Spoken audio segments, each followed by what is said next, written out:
Eu nunca fui feliz em toda a minha vida. A pior parte de ter uma doença mental é que as pessoas esperam que você se comporte como se não tivesse uma. Essas são algumas das reflexões do personagem do filme Coringa. Um filme que, se for assistido com um olhar crítico, é profundamente marcante. Ele foi agredido, violentado ou, na menos ruim das hipóteses, ridicularizado por todas as pessoas ao seu redor. E frases como essa que eu disse no começo do vídeo são frases que botam os espectadores, nós, para refletir. Refletir sobre a saúde mental em um mundo violento, desigual, individualista, refletir sobre a falta de empatia, refletir sobre a invisibilidade de certos seres humanos no mundo. E além disso, o filme também nos coloca para pensar sobre os sorrisos falsos da sociedade de aparência na qual nós vivemos. Uma sociedade editada, um mundo onde as pessoas estão sorrindo, maravilhosas, onde as fotos têm 1 milhão de filtros, onde elas são editadas em aplicativo para que tudo pareça perfeito. Mas por trás daquela perfeição, nós bem sabemos que muitas vezes existe um abismo de vazio e angústia. E é isso que eu quero propor para vocês aqui hoje. Eu quero fazer uma reflexão sobre os nossos tempos, uma reflexão sobre a saúde mental, uma reflexão sobre a sociedade do espetáculo. E eu vou usar como base para essa reflexão o filme Coringa. Eu farei uma análise detalhada do filme, passo a passo, explicando as questões científicas que estão envolvidas no filme. Por exemplo, será que pessoas que sofrem com transtornos mentais realmente são mais propensas à violência? Será que existe mesmo algum tipo de distúrbio neurológico que faz com que a pessoa dê risada incontrolavelmente, como faz o Coringa no filme? E também o que o filme nos permite refletir a respeito da nossa sociedade atual. Esse mundo onde as pessoas estão muitas vezes forçando sorrisos para parecerem perpetuamente felizes, mas por trás desses sorrisos esconde-se tristeza, angústia e um abismo, um vazio profundo no peito. São essas e muitas outras questões fundamentais que nós discutiremos no vídeo de hoje.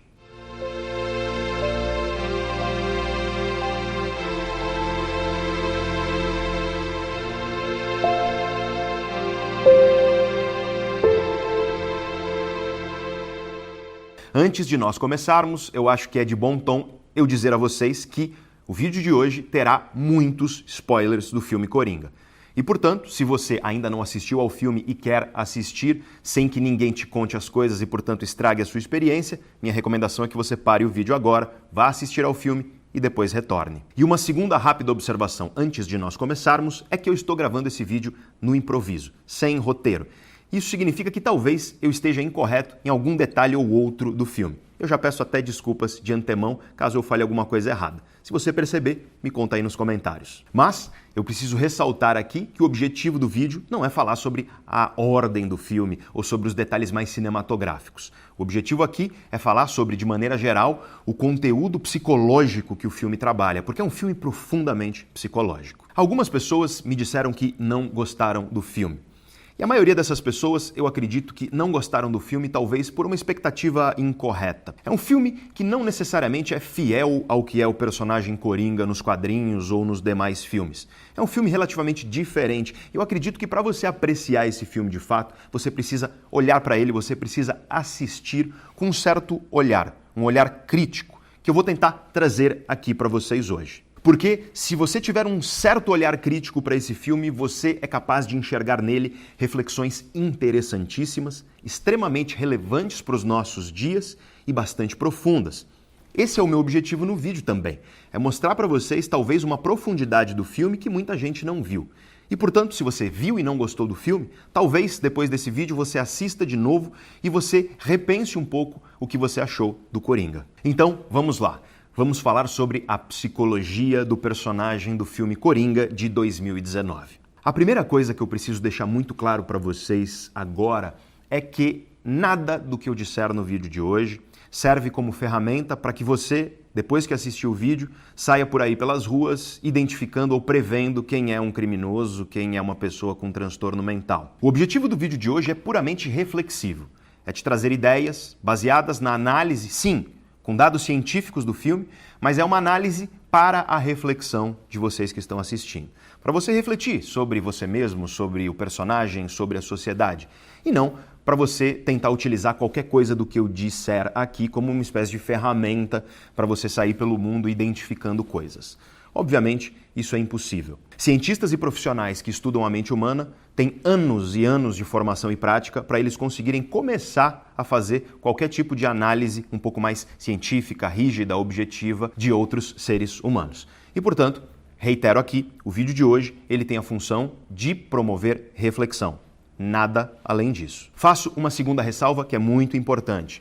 O filme e o vídeo, portanto, de hoje falará sobre transtornos mentais. E é muito importante que você saiba, caso seja um conhecimento que você ainda não tem, que o profissional hoje, no Brasil, habilitado a fazer o diagnóstico de transtornos mentais é um médico psiquiatra. Claro que outros profissionais de saúde podem identificar sintomas e encaminhar uma pessoa para um médico psiquiatra, mas o diagnóstico de transtornos mentais é de responsabilidade de um médico psiquiatra, um profissional que é especialista exatamente nisso, na saúde mental e nas doenças que afetam a nossa saúde mental. Aliás, é importante ressaltar também que não existe um perfil psicológico científico definido que explica o personagem Coringa. Aliás, o próprio diretor, nas entrevistas, ele não sabe dizer, ou não quer talvez, o que o Coringa tem. Quais são as questões e as minúcias? Muito do filme é deixar um certo mistério no ar. E o que os roteiristas fizeram, na minha visão, foi pegar uma espécie de colcha de retalhos. Pegaram uma série de características, algumas delas fictícias completamente, algumas delas baseadas não tão diretamente, mas indiretamente naquilo que pode levar uma pessoa a transtornos mentais, algumas até mais cientificamente sólidas, pegaram alguns fatores de risco para a criminalidade, juntaram isso num balaio só, montaram uma colcha de retalhos que é uma representação fictícia. E, portanto, não é uma representação literal, verdadeira do que é um ser humano com transtornos mentais ou um criminoso potencial. E isso pode nos levar à primeira pergunta importante numa análise do filme Coringa. Será que transtornos mentais realmente estão associados à violência? Será que pessoas que vivem com transtornos mentais são mais propensas à violência? Ou então, colocando essa pergunta de um jeito um pouco mais científico, será que transtornos mentais são um fator de risco significativo para comportamentos violentos e crimes violentos? Vamos falar primeiro sobre a opinião pública, sobre o que a maioria das pessoas acha. E os estudos científicos mostram que a maioria das pessoas acha que a resposta para essas perguntas é sim. A maioria das pessoas costuma achar que sim, pessoas que vivem com transtornos mentais são pessoas mais propensas à violência. Aliás, a ideia de gravar este vídeo aqui de hoje partiu de uma enquete que eu fiz no meu Instagram. Eu perguntei lá se as pessoas, meus seguidores, queriam que eu gravasse um vídeo fazendo uma análise do filme Coringa. 98% das pessoas responderam que sim. Eu tive milhares de respostas e aí eu resolvi gravar. Então, cá estamos. E eu aproveito para convidar você a me seguir lá no Instagram, caso você ainda não siga. E depois dessa enquete perguntando se meus seguidores queriam que eu gravasse o vídeo, eu perguntei uma outra coisa. Eu fiz uma outra enquete. E nela eu disse o seguinte: você acredita que pessoas como Arthur Fleck, o personagem do Coringa, pessoas que vivem com transtornos mentais, são mais propensas à violência? E o resultado que eu obtive foi a mesma coisa que os estudos científicos já nos dizem. 78% das pessoas nessa enquete que eu fiz no meu Instagram disseram que sim, que acreditam que pessoas que vivem com transtornos mentais são mais propensas à violência. Eu tive mais de 3.000 respostas para essa enquete e, portanto, temos aí uma amostra bem grande de gente demonstrando que existe sim esse senso comum.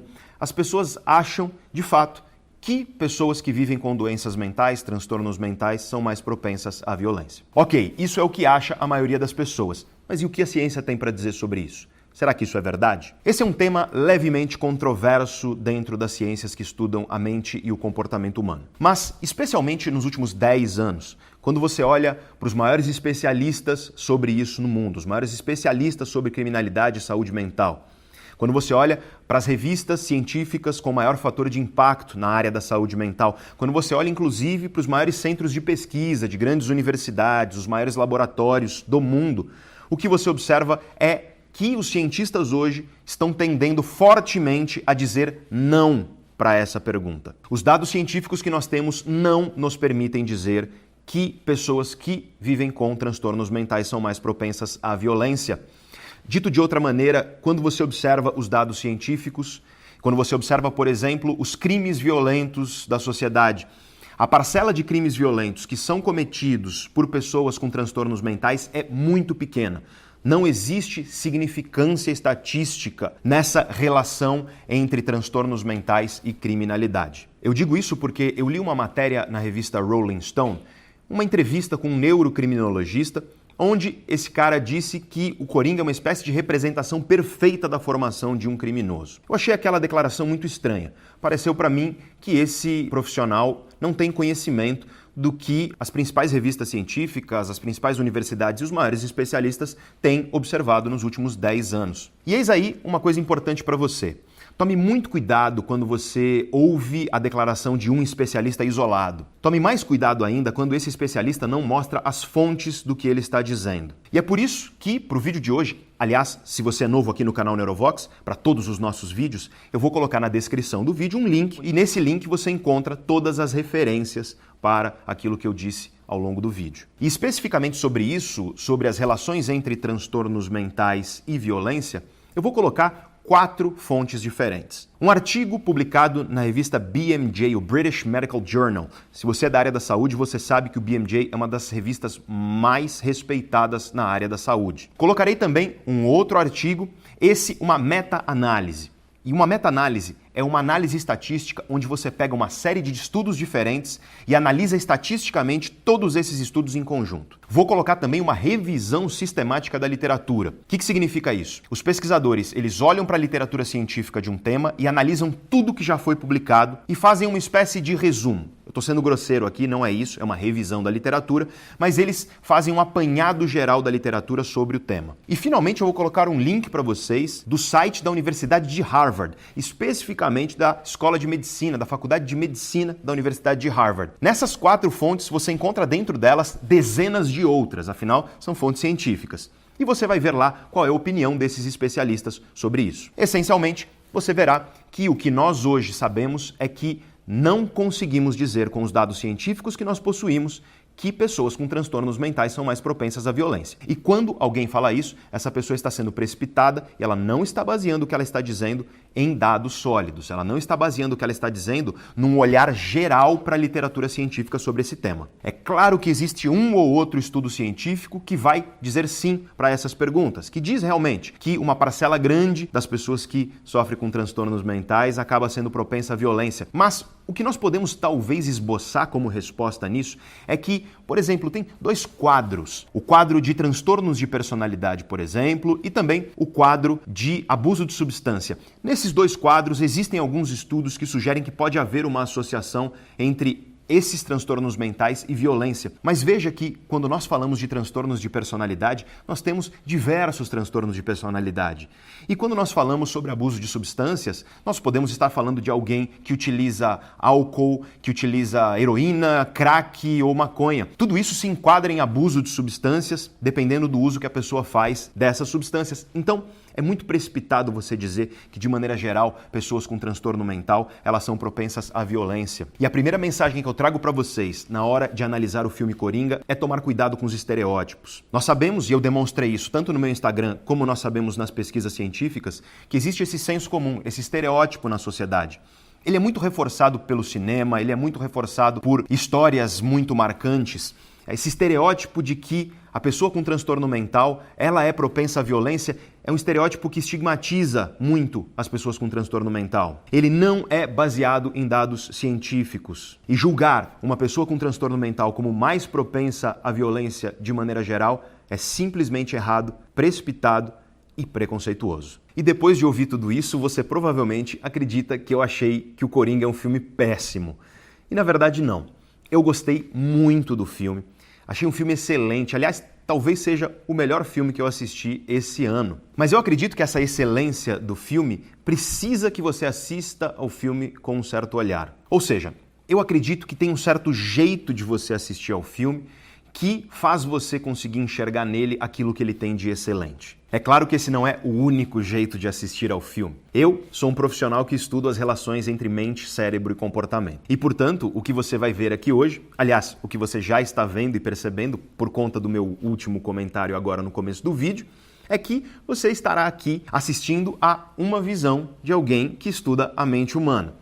Existem outras formas de você enxergar o filme.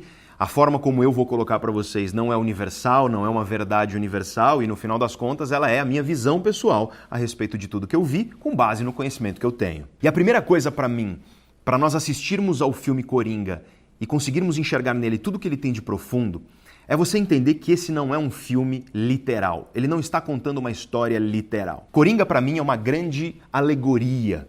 E da mesma maneira que a alegoria da caverna do Platão não está falando de um monte de gente que está literalmente presa no fundo de uma caverna, eu também acredito que o Coringa não está falando literalmente do Arthur Fleck. Ele não está contando literalmente aquela história. Aquilo que há de rico no filme é em grande medida fruto de mensagens figuradas, de alegorias que são feitas, de críticas profundas que o filme faz, mas que nós precisamos refletir um pouquinho e observar os detalhes para que a gente compreenda. Eu quero que você imagine o seguinte. Como eu disse no começo, o Arthur Fleck, o personagem do Coringa, é uma colcha de retalhos. Eu quero que você imagine que a cabeça desse cara é uma espécie de gaveta daquelas onde você guarda os fios e os carregadores que você não usa mais. Quando você abre essa gaveta, tá tudo emaranhado, é muito difícil você distinguir uma coisa da outra. O que eu vou fazer aqui com vocês é pegar cada um desses fios separadamente, cada aspecto da mente do Arthur Fleck e do que a história quer dizer e criticar e representar e trazer passo a passo para vocês de acordo com a minha visão. Então, vamos lá. O filme Coringa trata a história do Arthur Fleck, um cara de meia idade que vive na pobreza, numa condição financeira muito difícil. Um sujeito muito magro, magérrimo. Os ossos protuberam na pele.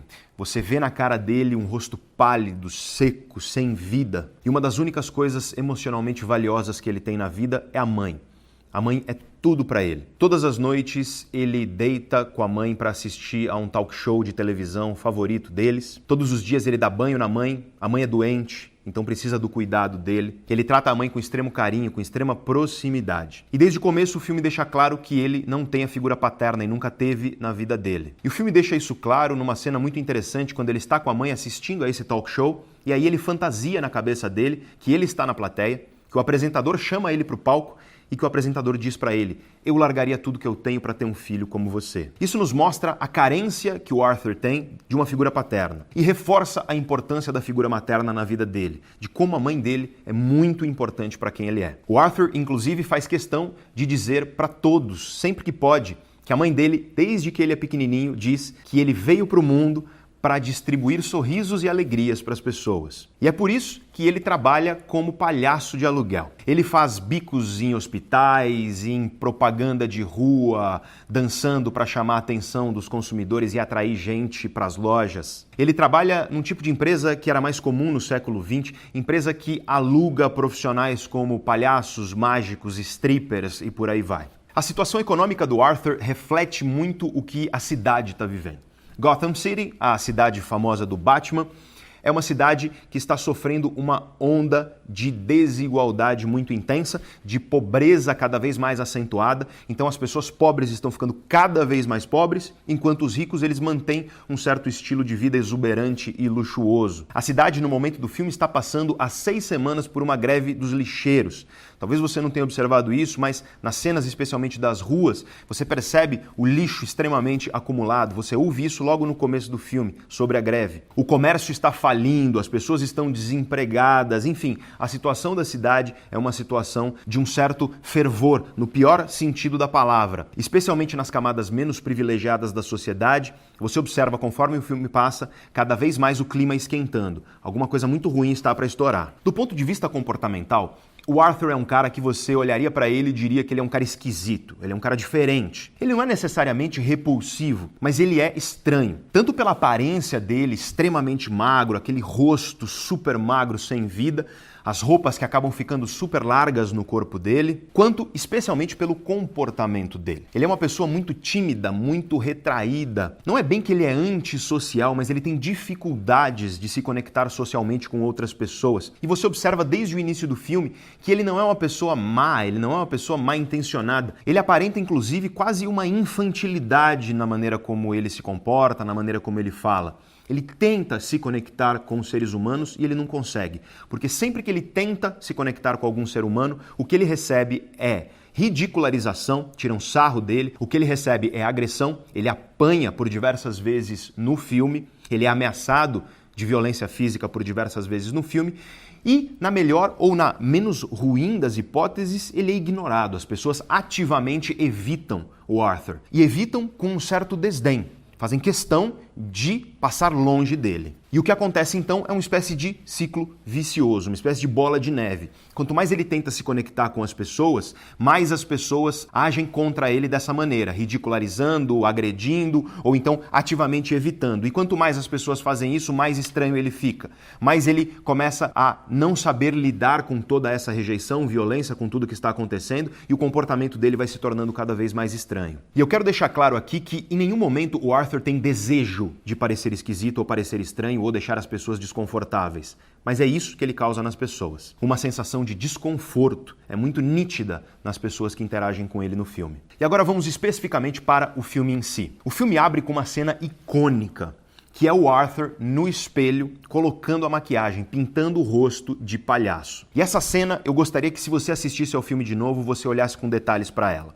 A primeira coisa que a cena diz para nós é que o Arthur é isolado. Você percebe que ele está sozinho em um canto. Só que se você tiver um olhar crítico, a câmera mostra bem aqui no outro cantinho que existem outras pessoas conversando, jogando cartas. Essa primeira cena, então, mostra um certo isolamento do Arthur em relação aos colegas dele da empresa.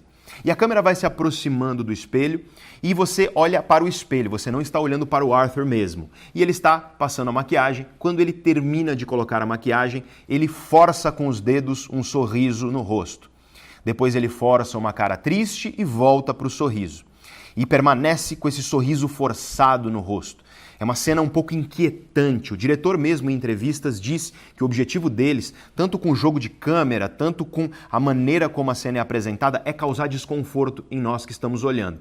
E aí vem para mim o que é brilhante da cena. Porque essa cena do sorriso forçado, ela é seguida por uma câmera que, desta vez, aponta para a cara do Arthur. Você não está olhando mais para o espelho, você está olhando para a cara dele. E na cara dele você vê uma lágrima, enquanto ele está forçando esse sorriso. Eu quero que você guarde essa cena, porque eu vou voltar a falar dela daqui a pouco. Logo depois dessa cena, o Arthur está numa conversa com a assistente social dele. O filme rapidamente conta para nós algumas coisas muito importantes para você entender o personagem. Em primeiro lugar, o filme conta que ele precisa de apoio de assistência social. E logo depois ele te conta por quê. É porque ele já foi internado em um hospital psiquiátrico, hoje ele está solto, mas ele tem que conversar com essa assistente social periodicamente. Só que, além disso, ele está tomando diversas medicações diferentes para o que ele tem, para a doença mental com a qual ele sofre. E nessa cena ele pergunta para a assistente social: é impressão minha ou as coisas estão ficando cada vez mais malucas por aí? E aí a assistente social faz referência ao que está acontecendo na cidade, ao que eu falei para vocês, a greve do lixo, por exemplo, e tudo mais. E em seguida, você vê o Arthur, e essa cena também é muito interessante, você vê o Arthur como ele se sente confortável. Você vê o Arthur naquilo que ele gosta de fazer. Ele está sorrindo, ele está dançando. Nessa hora você percebe que ele é uma pessoa muito musical. Então tem um cara tocando piano, ele está na calçada, dançando com uma placa na mão, rodando a placa, dançando, sorrindo, fazendo aquilo que eu disse no começo do vídeo, tentando atrair pessoas para uma loja que está prestes a falir. E nessa hora você observa um pouco o clima da cidade, porque existe um contraste aqui. E eu já quero dizer para vocês que, para mim, na minha visão, Coringa é um filme sobre contrastes e contradições. O tempo inteiro o filme está apresentando para nós contrastes e contradições. Tudo no filme tem essa tonalidade. E eu vou mostrar para vocês como esses diversos contrastes e contradições nos ajudam a refletir sobre a crítica que o filme faz sobre a realidade na qual a gente vive hoje. E o contraste nessa cena é o Arthur, colorido, palhaço, dançando, sorrindo, demonstrando alegria. Só que ele está numa cidade e quando a câmera se afasta, cinza. O clima da cidade ele é decadente. Você observa pilhas de lixo ao redor dos postes, as pessoas andando com aquela cara cansada, tudo é meio cinzento. Então a fotografia do filme ressalta esse clima decadente de uma sociedade, como eu disse, que está à beira do caos, de uma sociedade que está tendo uma onda de criminalidade cada vez mais intensa, desigualdade cada vez maior, desemprego e todas as outras coisas que eu já disse. E nesse momento, com ele dançando, surge um novo contraste, uma nova contradição, que é ele dançando feliz e ele é agredido. O que acontece é que alguns jovens passam correndo e roubam a placa que ele estava segurando. Ele corre atrás dos jovens e quando ele alcança, os jovens começam a bater nele. Quando ele cai no chão, os jovens continuam chutando ele no chão. Então ele está sendo chutado no chão e essa é uma cena extremamente desconfortável. porque ele estava lá dançando na rua e você consegue enxergar uma genuína alegria que ele estava sentindo e, de repente, isso se torna uma agressão. Ele está impotente, imóvel no chão, sem ser capaz de fazer nada a respeito daquela agressividade. Nessa cena, nós, espectadores, somos levados a sentir um pouco da dor que ele está sentindo. Existem 3 coisas que nós sentimos. Em primeiro lugar, nós sentimos impotência. Ele está encolhido no chão, sendo agredido violentamente por diversos jovens. Além disso, da impotência, nós sentimos uma indignação. Afinal de contas, são muitos contra um só indefeso. E, finalmente, isso nos deixa com uma certa raiva. Essa indignação gera uma raiva e tem uma quarta coisa que vem junto com isso, que é tristeza. Para mim, particularmente, quando eu assisti essa cena, essa foi a mistura de sentimentos dentro de mim. Uma indignação por aquilo que estava acontecendo, uma certa sensação de impotência por me colocar no lugar dele e, além disso, raiva do que estava acontecendo, né? Dessa injustiça, dessa agressividade gratuita e cruel, e tristeza por uma pessoa que estava lá, alegre, numa cidade triste, dançando, fazendo o que aparentemente gosta e de repente é violentada e de repente é agredida gratuitamente. É uma cena que em geral para mim é muito triste e nessa mistura de sentimentos negativos aparece finalmente o nome do filme. Coringa, em inglês, Joker. Essa cena inicial dá o tom para o filme inteiro. Ao longo do filme, nós somos obrigados a conviver com essa sensação de impotência do Arthur. Essa é uma contradição constante no filme. Ele tenta melhorar, ele tenta mudar a sua vida. Por exemplo, a assistente social, ela está lá tentando ajudá-lo e ele faz o que ela diz para fazer. Ele tem o sonho de ser um comediante, de fazer stand-up comedy. Ele está escrevendo um roteiro para um show de stand-up. Ele está tomando as suas medicações tal como a assistente social traz da prescrição do médico. Ele comparece às sessões com a assistente social. Ele tenta melhorar. Só que a cada tentativa de melhora, o filme vai te mostrando a impotência. Ele não consegue. O mundo, os personagens vão mostrando para ele que ele não vai conseguir melhorar. E a cada tentativa ele acaba mergulhando numa certa onda autodestrutiva. A cada tentativa a coisa acaba piorando para ele. Isso é uma coisa que nós podemos já fazer uma reflexão sobre a realidade. Pessoas que sofrem com transtornos mentais, especialmente as pessoas que sofrem com quadros graves de transtornos mentais, muitas vezes têm essa sensação de que elas tentam e não conseguem e que por isso elas são um fracasso. De que quanto mais elas tentam, mais o mundo diz para elas que elas são um fracasso. Isso é algo muito triste de se ver, mas eu quero deixar claro aqui para todos vocês. Os estudos científicos hoje são bastante evidentes nesse sentido. As pessoas que sofrem com transtornos mentais, mesmo em quadros graves, quando elas têm o acompanhamento de um bom profissional de saúde mental e quando elas estão aderindo de fato às terapêuticas propostas por esse profissional, a probabilidade de que essa pessoa viva uma vida e consiga viver uma vida de qualidade é muito alta. Nós sabemos hoje que existe sim esperança para essas pessoas. E o que o filme faz, eu acho que é interessante essa crítica do filme, o que o filme faz é mostrar uma coisa que realmente é real. Né? Essa sensação de impotência de uma pessoa que convive com um transtorno mental e essa sensação do mundo dizendo a ela, a cada tentativa, que ela é um fracasso. Só que eu acho importante aqui, como eu, profissional, que sou um cientista que estudo a mente humana, eu acho importante dizer para vocês, porque talvez algum de vocês esteja nesse momento sofrendo e talvez você se identifique com o personagem do filme nesse sentido e o que eu tenho para dizer a você é: busque ajuda. Busque ajuda porque um bom profissional de saúde saberá te orientar. E se você estiver bem orientado e se você aderir às terapêuticas propostas pelo profissional de saúde, a chance de você viver uma vida de grande qualidade, ela está ao alcance das suas mãos. Não desista, porque existe sim esperança. Definitivamente não é um caminho fácil, definitivamente não é um caminho simples de se trilhar, mas ele é sim possível, e eu garanto a você. E no caso do filme especificamente, no caso do Arthur, o que acontece com ele é violência. Ele sofre violência de diversas formas, violência vinda de diversas formas. Seja violência por ser agredido, seja violência por ser ameaçado, seja uma violência que não é necessariamente essa violência da porrada, mas se você conhece um pouco aqui do canal Neurovox, você já deve ter me ouvido falar muitas vezes que quando nós passamos por um esfacelamento dos nossos laços humanos, quando nós passamos, por exemplo, pela experiência de sermos rejeitados, pela experiência de uma pessoa que nós admiramos ou que nós amamos nos rejeitar, quando nós passamos, por exemplo, pela perda de uma pessoa amada, quando nós somos desaprovados por pessoas que são importantes para nós, tudo que ameaça as nossas relações, os nossos laços humanos, no limite a morte de uma pessoa amada, quando nós passamos por tudo isso, ocorre uma ativação em uma estrutura cerebral chamada giro do cíngulo anterior dorsal, e essa estrutura está associada, de acordo com uma série de estudos científicos, é uma estrutura associada com dor física. É a mesma estrutura que se ativa quando você quebra as pernas ou leva um soco na cara. Então, veja o que eu estou dizendo aqui.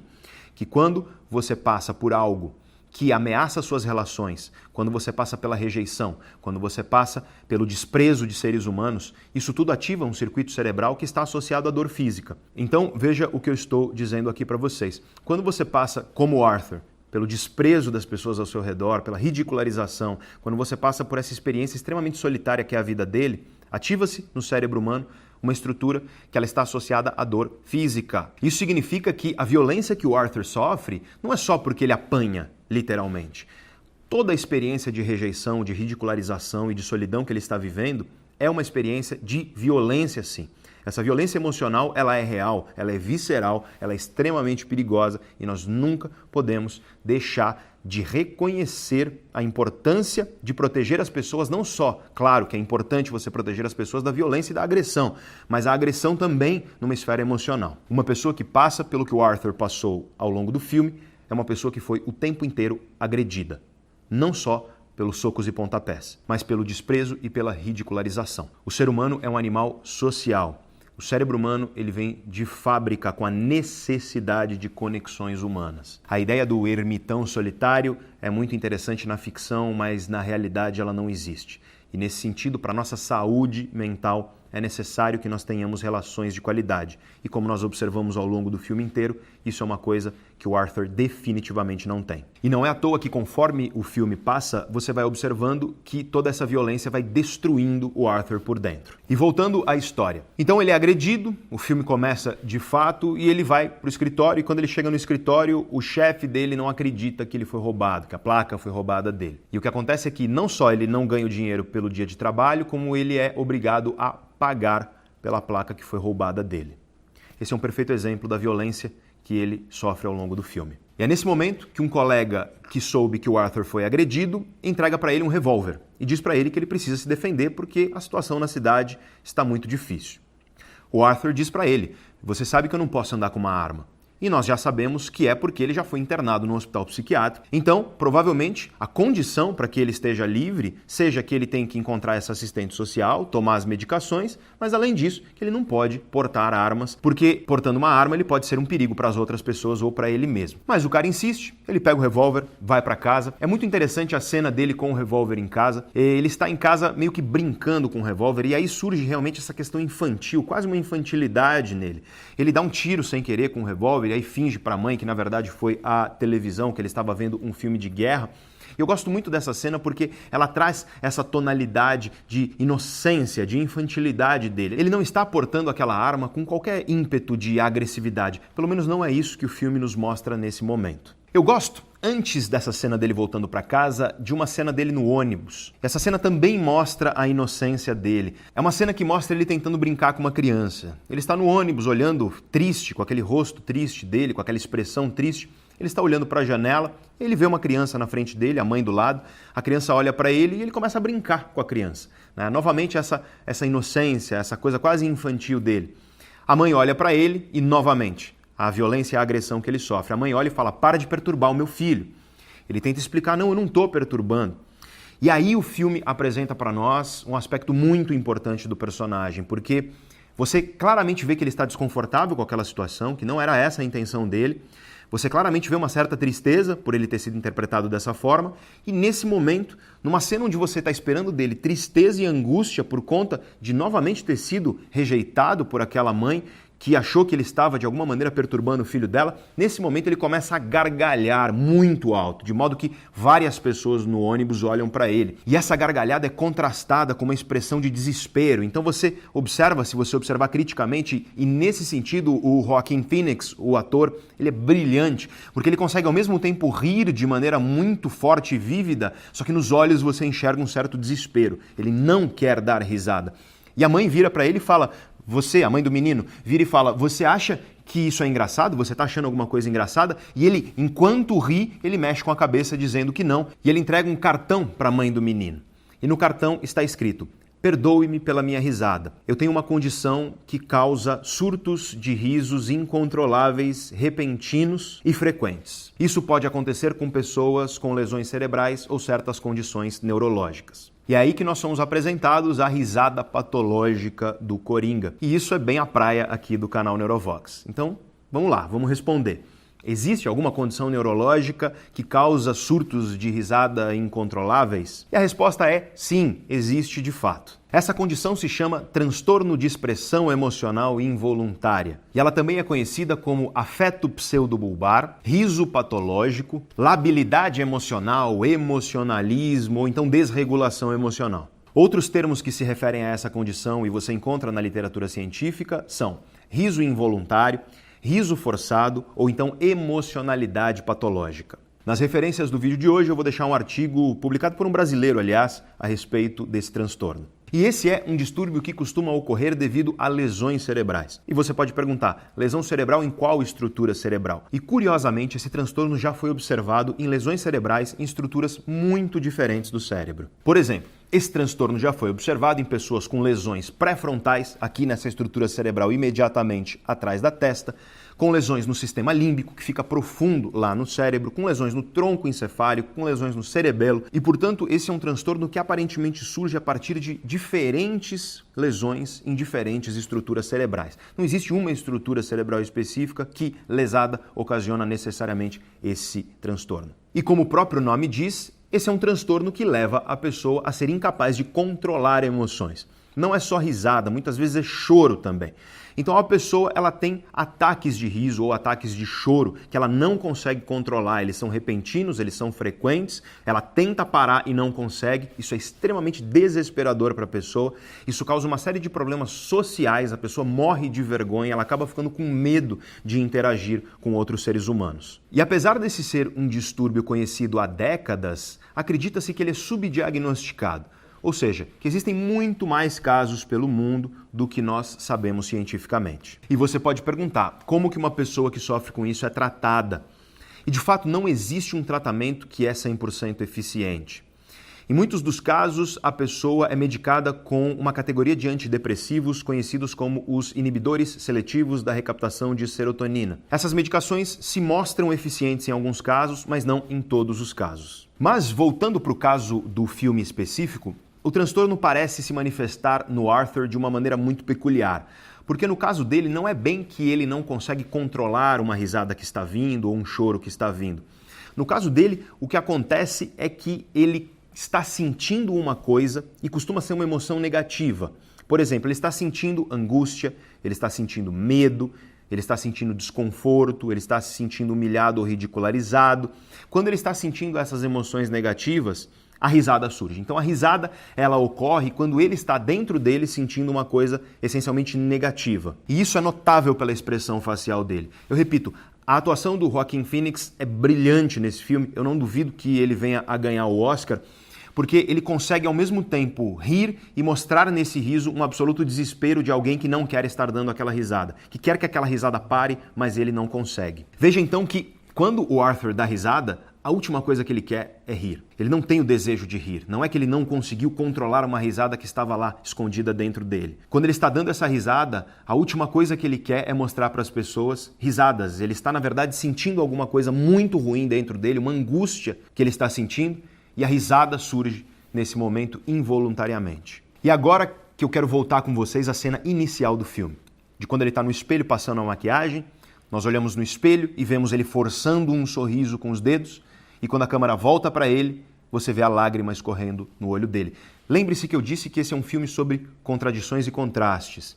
E aqui nós vemos um novo contraste e uma nova contradição. Você observa tanto nessa primeira cena, quanto se você refletir criticamente a respeito desse transtorno, desse distúrbio do Arthur, que o que está acontecendo com ele é uma contradição, é um contraste. Dentro dele, angústia profunda. Dentro dele, tristeza. Dentro dele, emoções negativas. E o que ele espelha para fora é, na verdade, o sorriso patológico, que ele não deseja que aquele sorriso esteja lá, mas o sorriso forçadamente está lá. Na primeira cena do filme, você olha no espelho e ele está forçando um sorriso. Só que quando a câmera volta para ele, você vê a lágrima. E eu enxergo essa cena, na verdade, como uma grande crítica a todos nós.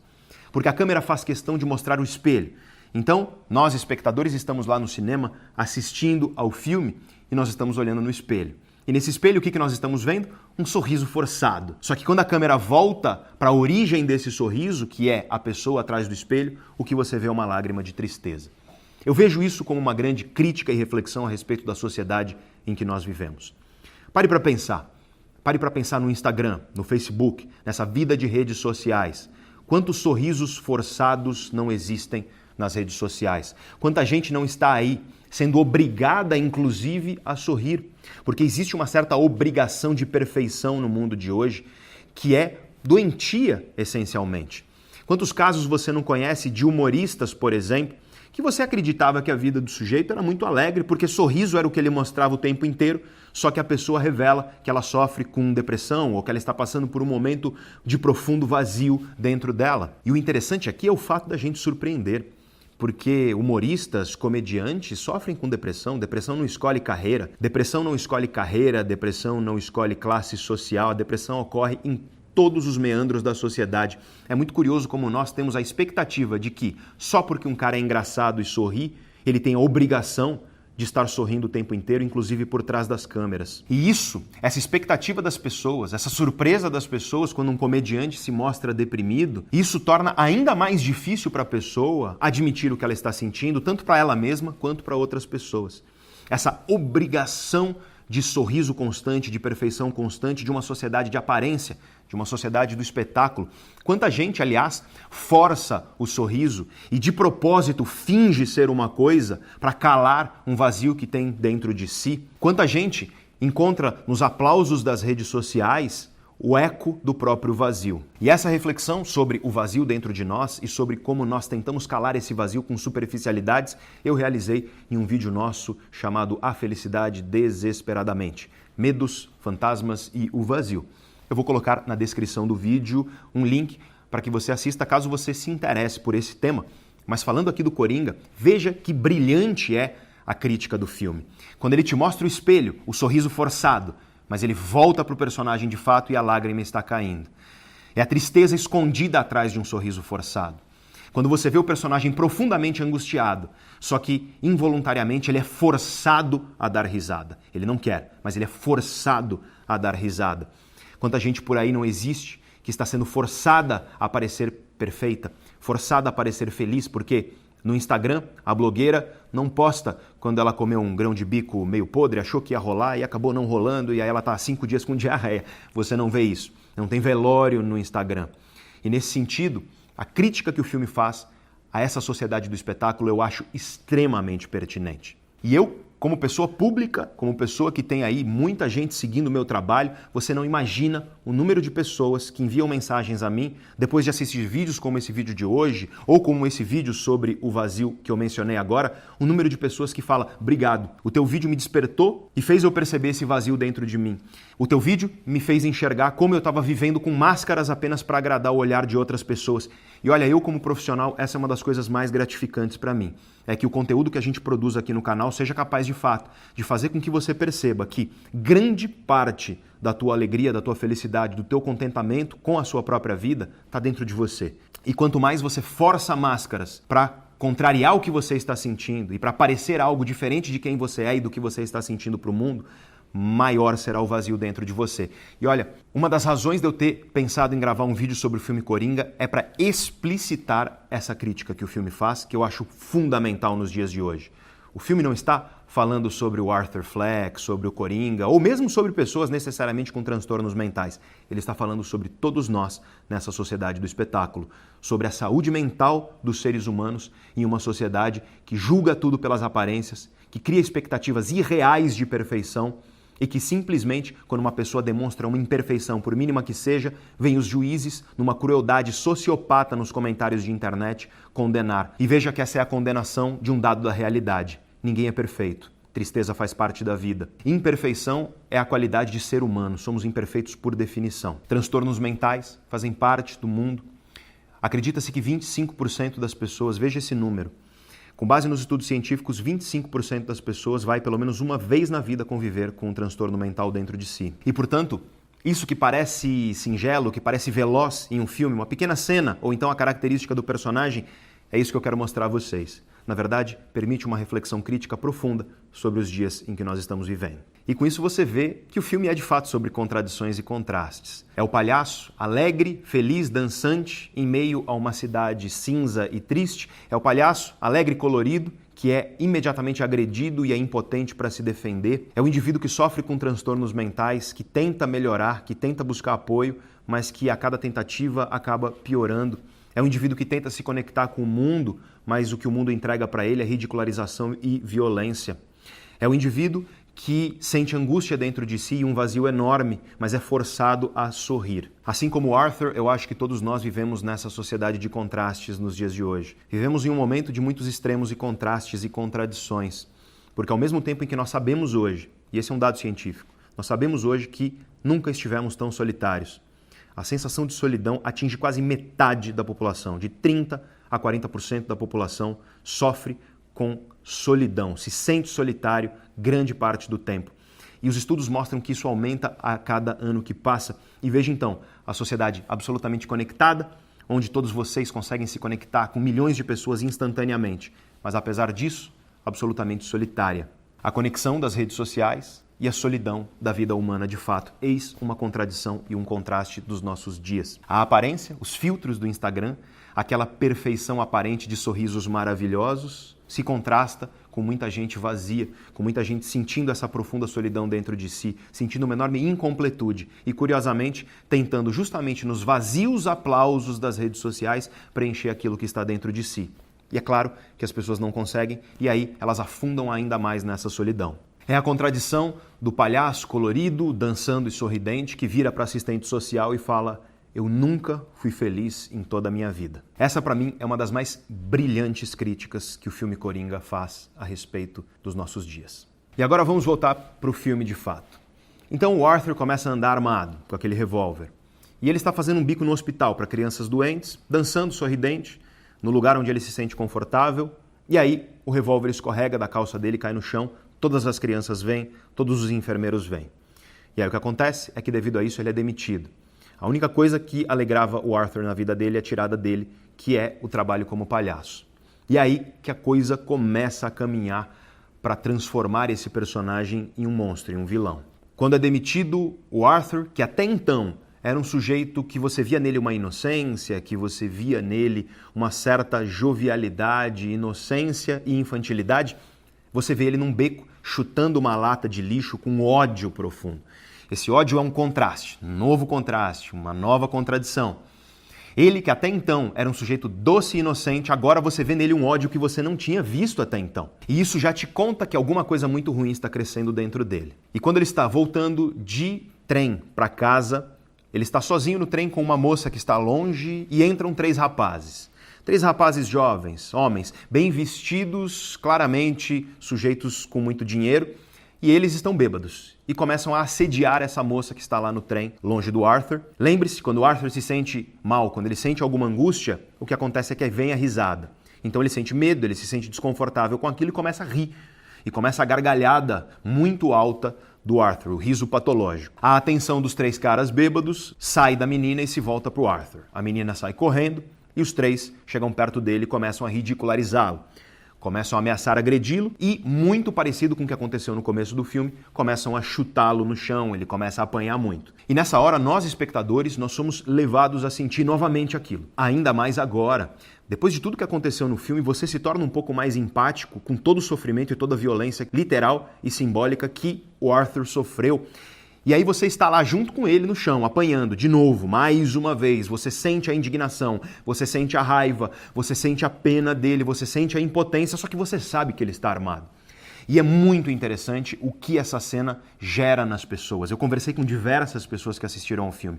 E aí vem uma nova contradição, que é essa sensação de impotência e de raiva, a consciência de que você está armado e a dúvida. Será que ele deve usar a arma? Será que ele deve atirar na pessoa porque a pessoa está agredindo ele? Será que ele deve se defender?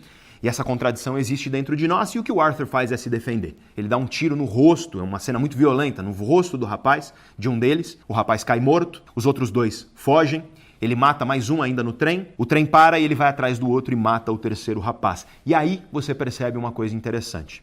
Porque em vez de ter se defendido e ter de alguma maneira se surpreendido negativamente com o que ele fez, você observa, se você observar os detalhes, que o Arthur teve prazer naquilo. E isso fica evidente em uma das cenas mais bonitas do filme, que aliás, segundo o diretor, foi uma cena improvisada pelo Joaquin Phoenix. Repito, brilhante ator, brilhante atuação. E ele está no banheiro, depois de ter assassinado os 3 caras, e ele começa a dançar.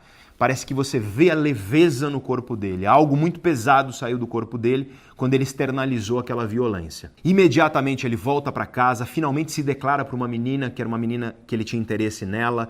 Ela se torna a namorada dele e você percebe que o ato de ter assassinado os 3 caras trouxe uma certa liberdade, um empoderamento para o Arthur.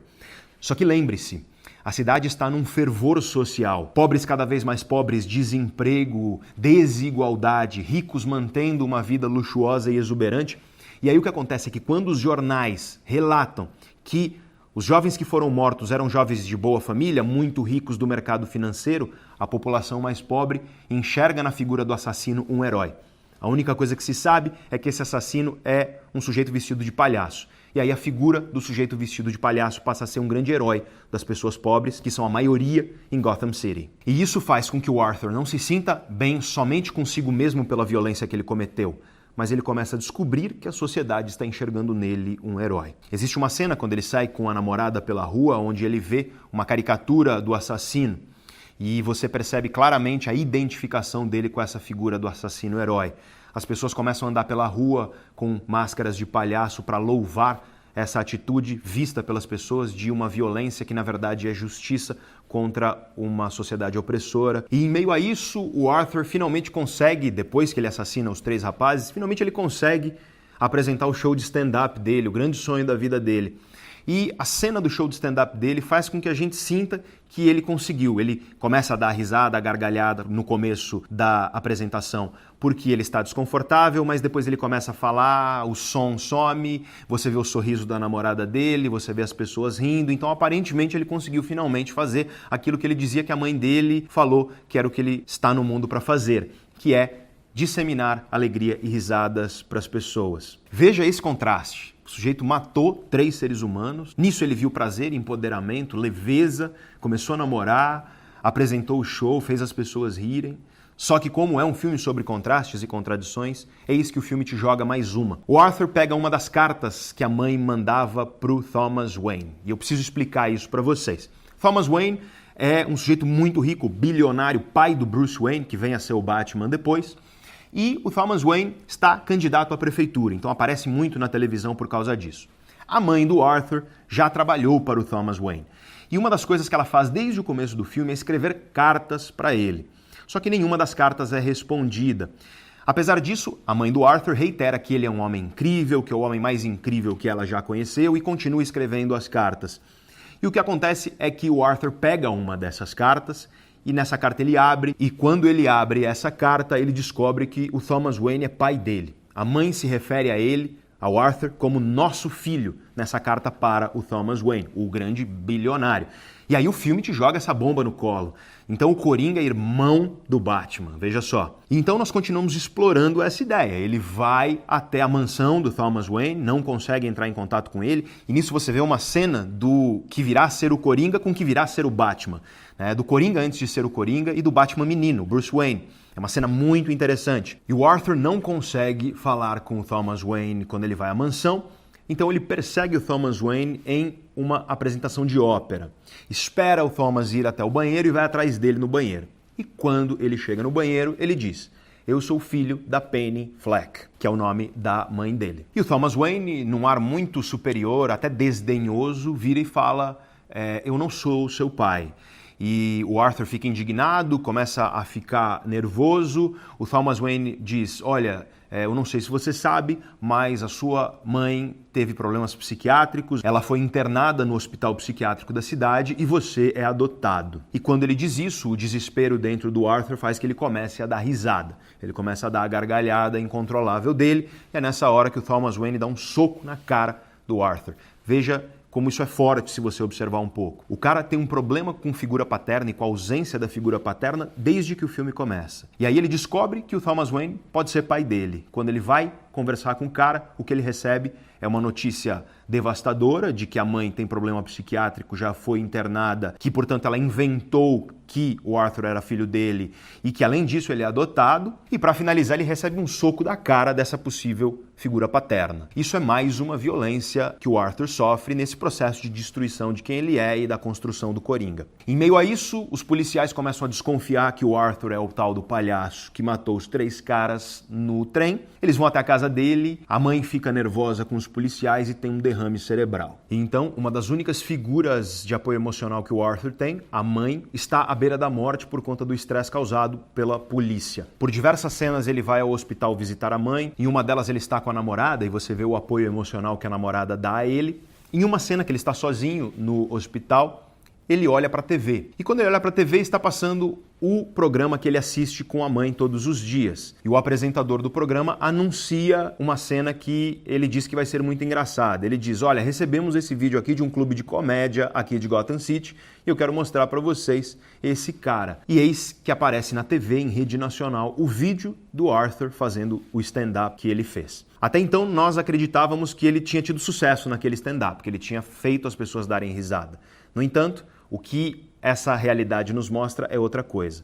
As pessoas riram sim, só que elas não riram das piadas dele, elas riram dele. Elas ridicularizaram o Arthur. E não só isso, o apresentador do programa colocou em rede nacional o vídeo dessa humilhação e reforçou essa humilhação. Então ele, além de agora estar sem a figura materna da vida dele, ou seja, com a mãe à beira da morte, além dele não saber se de fato ele é filho da própria mãe, e se a mãe não mentiu para ele a respeito de uma série de coisas, ele é humilhado em rede nacional. Isso sem contar toda a violência que ele sofreu desde o início. Aí você começa a perceber que ferve algo muito ruim dentro dele, ele vai até o hospital psiquiátrico, pega os registros da mãe, descobre que realmente ela ficou internada, descobre que ele é adotado e, para piorar, descobre que longe de uma figura materna carinhosa, longe de uma figura materna que, aparentemente no começo do filme você acredita que a mãe gosta dele, longe disso, a mãe agredia ele violentamente quando ele era criança, inclusive gerou um traumatismo craniano na cabeça dele junto com o padrasto. Ele era agredido pela mãe e pelo padrasto. E nessa hora você lembra de pequenas contradições e contrastes, porque essa mãe que ele referia a ela com tanto carinho, essa mesma mãe que dizia que ele veio ao mundo para fazer as pessoas rirem e para levar alegria às pessoas, essa mesma mãe, numa cena muito interessante, quando ele está falando para a mãe sobre o show de comédia que ele fará, essa mãe diz a ele: mas você não precisa ser engraçado para ser comediante? Essa é uma cena que passa despercebida, mas ao final você começa a perceber que essa figura da mãe doce, ela era uma criação, uma construção da cabeça dele. Que a mãe dele, na verdade, tinha sérios problemas, agrediu ele, que provavelmente esse riso patológico que ele tem, essa risada incontrolável, é fruto dessas pancadas e desse traumatismo que ele sofreu e que, portanto, ele é vítima de uma circunstância muito triste durante o seu desenvolvimento. E aqui eu quero fazer um parêntese muito importante, porque nessa hora o filme acerta. Do ponto de vista científico, ele acerta no que ele mostra que acontece quando uma criança sofre violência.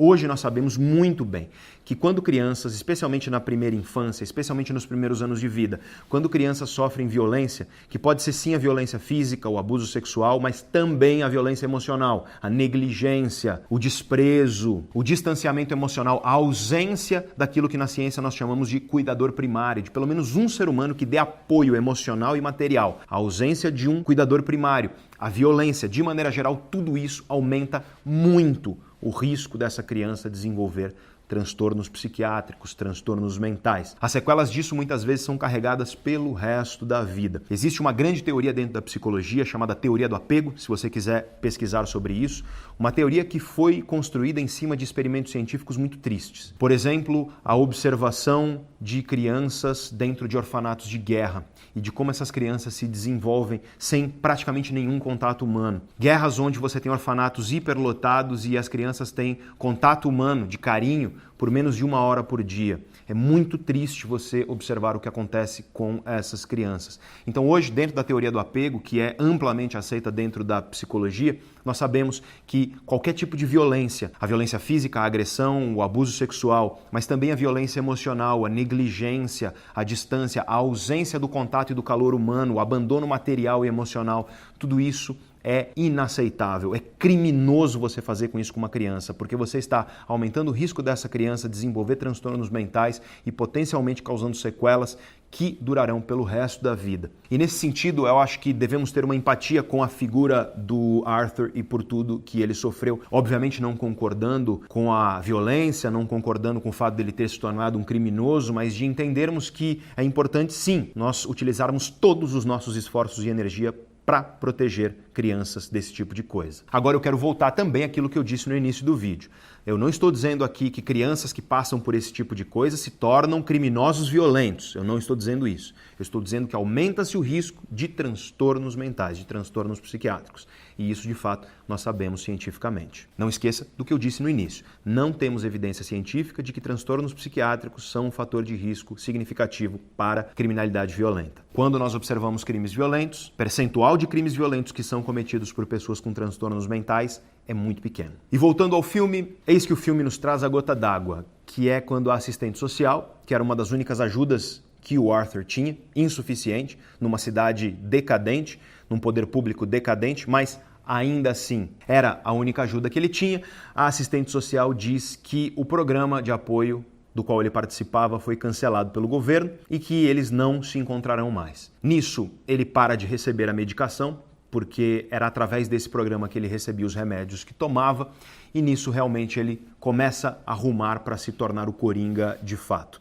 E aqui eu quero fazer uma nova observação importante, tá? Porque o que o filme mostra, então, é o poder público abandonando esse indivíduo. É o poder público abandonando um sujeito que é pobre, um sujeito que tem transtornos mentais, um sujeito que tem uma série de problemas e que sofreu violência por toda a vida.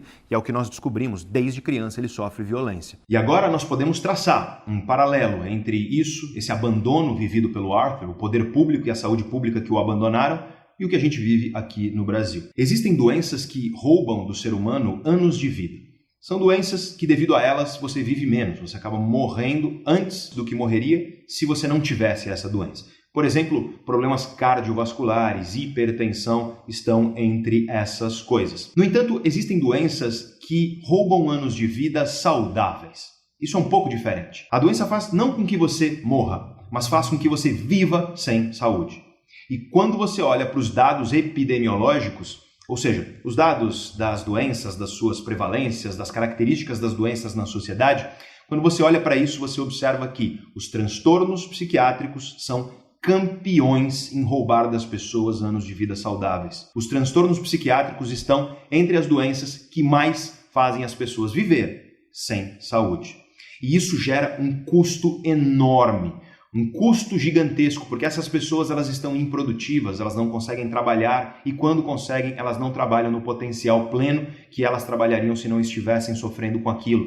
Nesse sentido, deveria ser obrigação do poder público investir pesadamente na psiquiatria, no cuidado psiquiátrico dos pacientes na rede pública de saúde. E, no entanto, não é isso que acontece. Quando você vai ver, comparado às outras especialidades médicas, o que a psiquiatria recebe é realmente muito triste. As pessoas que sofrem com transtornos mentais no Brasil já estão abandonadas porque o investimento nisso é um investimento pífio para o tamanho do problema que nós temos. E para piorar tudo isso, você tem um paciente muitas vezes carente de escolarização, carente de educação.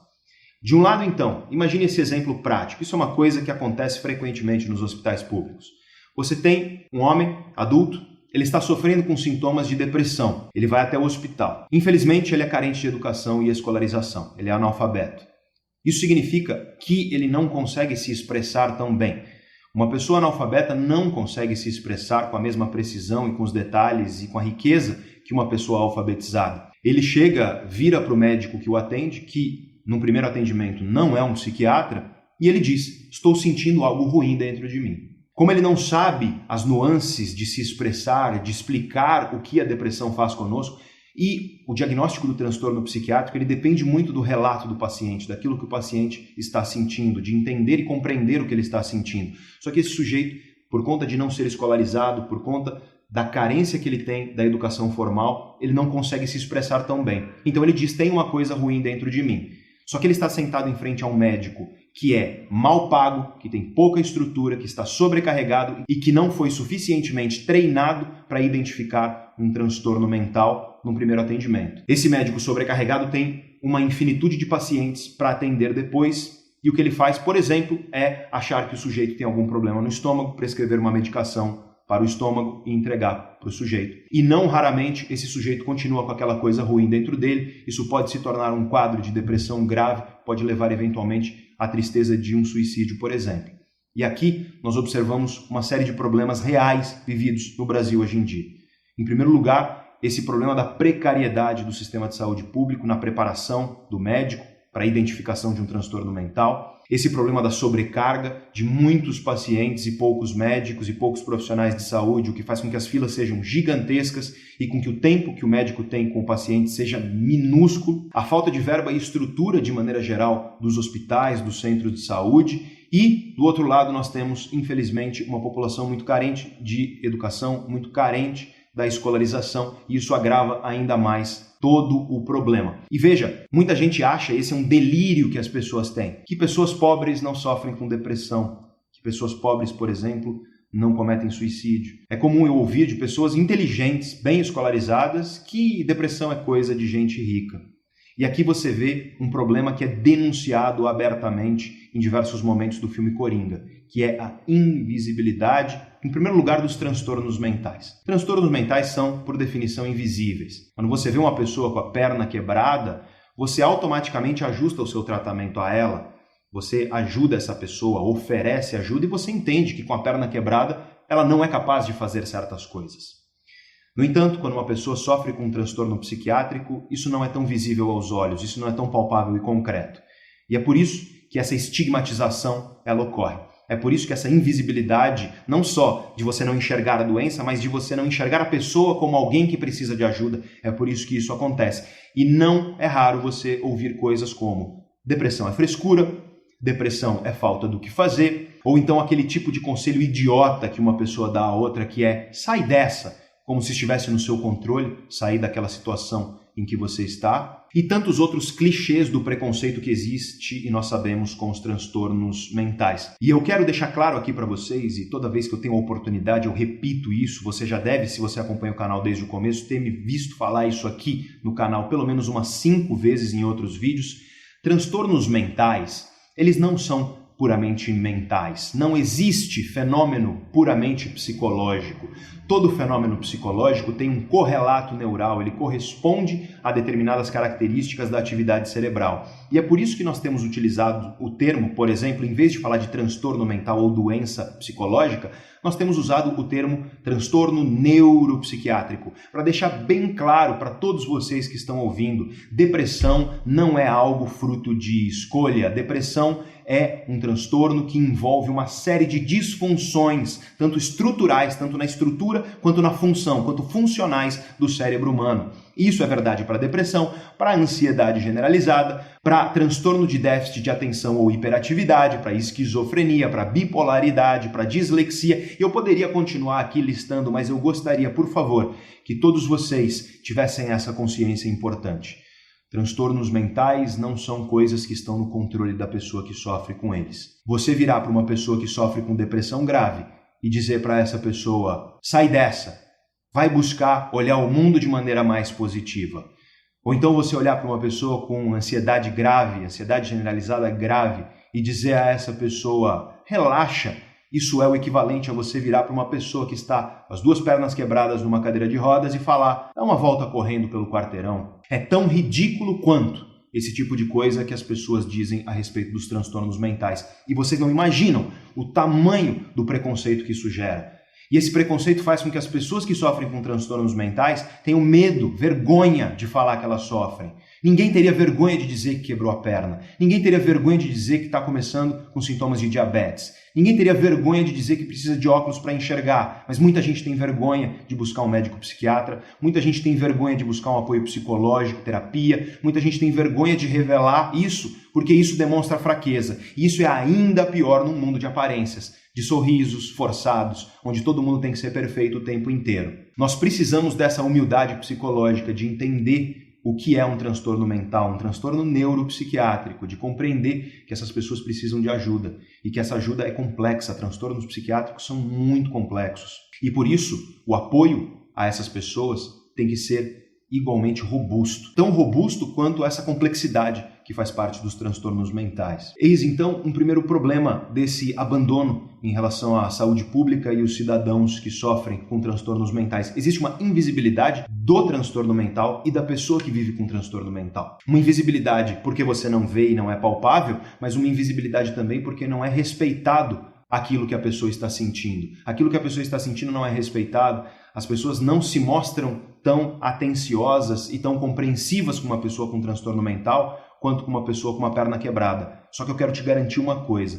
Uma pessoa com as duas pernas quebradas, ela é uma pessoa muito mais fácil de ajudar do que uma pessoa, por exemplo, com depressão. Porque a pessoa com as duas pernas quebradas, se ela estiver com a cabeça boa, se ela estiver com a mente boa, ela consegue trabalhar, ela consegue se divertir, ela consegue se recuperar. Agora, uma pessoa com depressão, ela precisa de apoio, de muito apoio, para que ela consiga se recuperar. Um apoio profissional, mas também um apoio de toda a sociedade, das pessoas amadas ao redor, dos colegas de trabalho, enfim, do ser humano, porque nós somos um animal social e nós precisamos de outras pessoas para tudo em nossas vidas. Tão mais quando nós estamos sofrendo com algo que está nos debilitando. Seja ela uma doença evidente, uma doença óbvia que nós conseguimos enxergar e palpar, ou uma doença invisível, que nós não conseguimos enxergar concretamente, mas que isso não significa que ela não está lá, verdadeira, dentro da pessoa, fazendo com que ela viva de uma forma que é triste, fazendo com que ela viva de uma forma que é menos do que ela poderia viver, uma forma que é inferior à plenitude que ela poderia ter se ela estivesse saudável. Precisamos ter essa compreensão. Só que não é essa a invisibilidade apenas que tudo isso ocasiona, porque nós temos, como eu disse, esse preconceito e essa ideia delirante e ilusória de que depressão, por exemplo, é coisa de gente rica, de que transtornos psiquiátricos, transtornos mentais são coisa de gente rica, e eu te conto por quê. É porque não aparece na televisão quando um morador da favela tira a própria vida por conta da depressão. Isso não é televisionado, isso não é do interesse dos grandes meios de comunicação. Não aparece na televisão quando uma pessoa pobre que trabalha 3 empregos e passa 4 horas por dia dentro de uma condução, quando uma pessoa dessa cai numa depressão profunda. Não aparece na TV. Quando aparece é a celebridade. Quando aparece é a pessoa de destaque. Quando aparece é a pessoa que de fato é rica, é conhecida. Esse é um outro tipo de invisibilidade. Infelizmente, as pessoas pobres, elas são invisíveis para a sociedade. E essa invisibilidade mata, literalmente. E, portanto, nós temos que combatê-la de todas as maneiras. E é por isso que eu estou falando disso aqui. Para que a gente sempre esteja atento com os preconceitos que nós temos em relação aos transtornos mentais. Repito e faço questão de repetir. Transtornos mentais não escolhem profissão, não escolhem também classe social, o salário que a pessoa ganha ou o dinheiro que ela tem no banco. Tem gente rica com depressão, tem gente pobre com depressão. Tem gente rica com esquizofrenia, tem gente pobre com esquizofrenia. E a mesma coisa para todas as outras. Bipolaridade, transtorno de déficit de atenção ou hiperatividade, dislexia e tantos outros. E agora nós podemos voltar ao filme Coringa. Então, esse momento, quando ele é abandonado pelo poder público, quando ele não tem mais apoio da saúde pública, ele para de tomar os seus remédios, é aí que o Arthur chega na gota d'água. É aí que realmente o Coringa nasce. Ele vai ao hospital e ele assassina a própria mãe, quando descobre que ela mentiu dessa maneira para ele.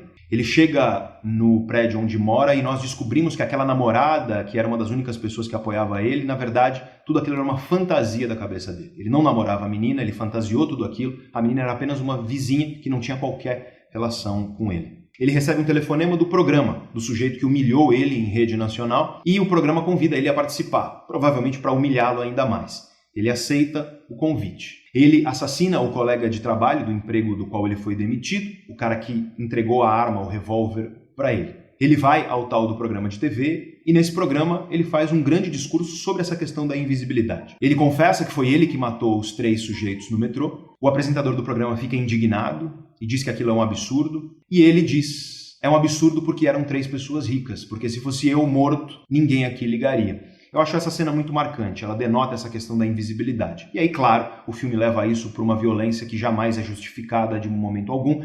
Não devemos jamais coadunar com isso, mas ele assassina em rede nacional o apresentador do programa e o filme ruma para o seu final com ele dentro de uma viatura.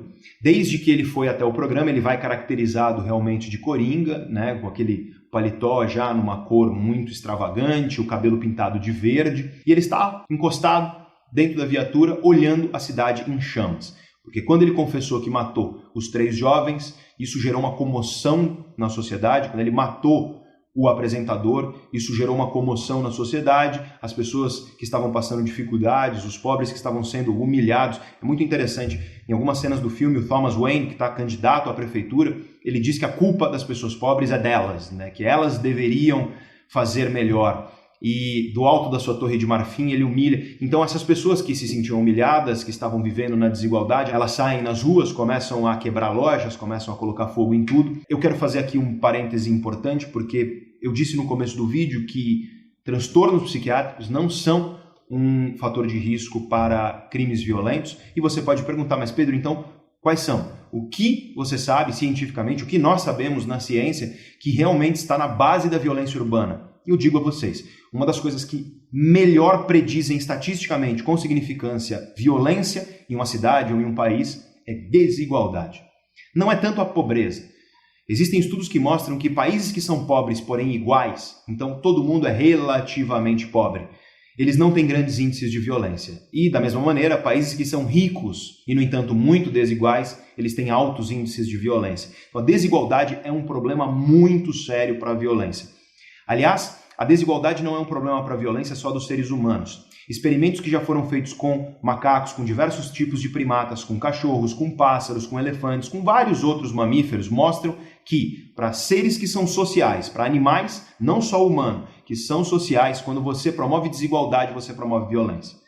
Então nós sabemos realmente que a desigualdade é um problema que precisa ser atacado porque ela está na base da violência. Esse é um dos dados mais sólidos que nós temos hoje a respeito de violência. Claro, como em todos os vídeos da Neurovox, eu vou colocar no link aí das referências, eu vou colocar algumas sobre isso também. Se esse tema aí da violência e da desigualdade interessa a vocês, me conta nos comentários, que a gente pode até fazer um vídeo um pouco mais aprofundado sobre isso. Mas é interessante como o filme, de certa forma, ele relata algo que é muito real. A desigualdade, de fato, ela está na base do comportamento violento. E lá, na viatura, indo para a cadeia, o Coringa observa a cidade pegando fogo e, de repente, a cena é interrompida por um caminhão que colide com a viatura onde o Coringa está. Ele desmaia e, quando acorda, um monte de gente vestida de palhaço está louvando ele como um herói. Ele sobe no capô da viatura, dança de uma maneira até bonita, né, dependendo da perspectiva, e o filme assim termina, com ele como um herói louvado por pessoas que enxergaram nele a figura de um justiceiro. Uma das coisas que acontece em meio à cidade pegando fogo é o Thomas Wayne, junto com a sua esposa e o filho, que é o Bruce Wayne, que virá a ser o Batman. Ele está numa apresentação de teatro da história do Zorro, ele sai correndo porque sabe que a cidade está pegando fogo e quando ele está num beco, ele é assassinado, ele e a esposa. E o menino, o Bruce Wayne, sobrevive. E nós sabemos que é aí que surge o Batman. O Batman surge porque o Bruce Wayne presencia os pais serem assassinados. E aqui eu quero fazer uma última reflexão importante sobre a questão da violência. Porque Coringa é um filme que trata muito sobre a violência. Mas ele trata sobre a violência como uma espécie de bola de neve, de ciclo vicioso. O Arthur Fleck, ele é violentado de diversas formas durante o filme. Descobrimos que ele foi violentado enquanto criança. E essa violência gera nele uma resposta violenta. E ele desconta essa violência e ele expressa essa violência que ele sofreu contra quem o violentou. E quem o violentou foram todos, foi o mundo. E talvez por isso o Coringa seja essa espécie de vilão caótico, niilista. A violência dele é para tudo e todos de fato. Só que observe então o menino Bruce Wayne, que vê os pais sendo assassinados e sofre essa violência. E ele se torna o Batman. E o Batman é uma resposta violenta contra quem violentou o Bruce Wayne, que é o crime. O Batman ele usa de violência para combater o crime, ele não mata ninguém, mas apesar disso ele é agressivo e a agressividade e a violência é a arma que ele utiliza. E para mim, é claro, isso não é literal nem científico, mas é filosófico e é uma reflexão. Será que a violência, e o filme não responde isso para nós, mas ele deixa isso como uma pergunta, será que a violência é o caminho contra a violência ou será que na verdade nós só vamos criando camadas de violência e a violência faz com que você, em uma espécie de vingança, seja violento com quem te violentou? E isso vai gerar ainda mais violência, e aí você tem, claro, um efeito dominó. Será que a violência é a resposta se nós queremos uma sociedade melhor? Ou será que a violência, na verdade, só gera novas formas de violência que se acumulam?